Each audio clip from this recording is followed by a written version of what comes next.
I fed an advanced AI model a single massive question. Identify India's greatest structural challenge, the one issue that demands an immediate solution. You might expect a list of the usual suspects, like systemic poverty, major infrastructure gaps, tight border tensions, or the toll of climate change. The model prioritized a different variable. It identified a gap between India's enormous human potential and the systems required to convert that potential into capability, opportunity, and independent thinking. This diagnosis targets a country that already produces brilliant students, resilient families, and global tech leaders. But the raw kinetic energy and the sheer adaptability of the population are clearly visible in every major city.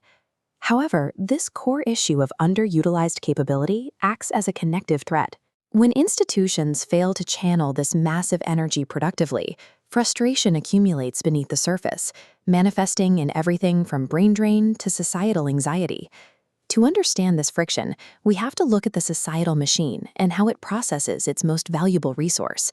Every year, millions of highly ambitious young people enter the educational and professional pipeline, seeking a way to contribute to a modern economy. But they soon encounter structural bottlenecks. The first filter is an educational framework that rewards rote memorization, often at the direct expense of deep comprehension. Secondary filters further narrow the path. Curiosity is frequently traded for conformity, while practical competence is discarded in favor of accumulating paper credentials. Finally, the culture mandates constant zero-sum competition, leaving little room for the kind of deep individual development required for innovation. This produces a strange paradox: a massive volume of educated people, but a shortage of citizens who feel intellectually free or practically skilled. Even those who succeed in this system often find themselves unequipped for complex problem-solving, leading to a generation that feels institutionally unsupported despite their academic efforts. This creates a volatile dynamic. Aspirations are rising rapidly, but the systems built to accommodate them are failing to evolve at the same pace. The effects are visible in the academic world as an intense exam obsession, resulting in widespread student burnout before their professional lives even begin. Professionally, this results in brain drain. Top-tier talent migrates toward foreign ecosystems that offer more rewards for independent thinking. Culturally, the pressure surfaces as online anger, status anxiety, the spread of misinformation, and an exhausting culture of constant comparison. These symptoms stem from an enormous surplus of ambition that lacks a productive channel. When that ambition is cornered by rigid systems, it inevitably mutates into societal frustration.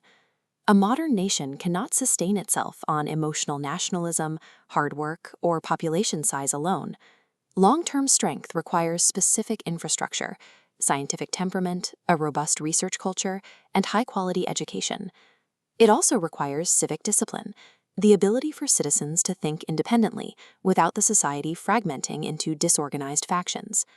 Balancing intellectual freedom with trust in institutions is the most essential task for the nation's future. Because India's population is so incredibly young, its entire trajectory can still be altered within a single generation. This creates a ticking clock, placing the country at a crossroads. If India successfully develops the intellectual and practical quality of its human capital, it gains the foundation to project global influence.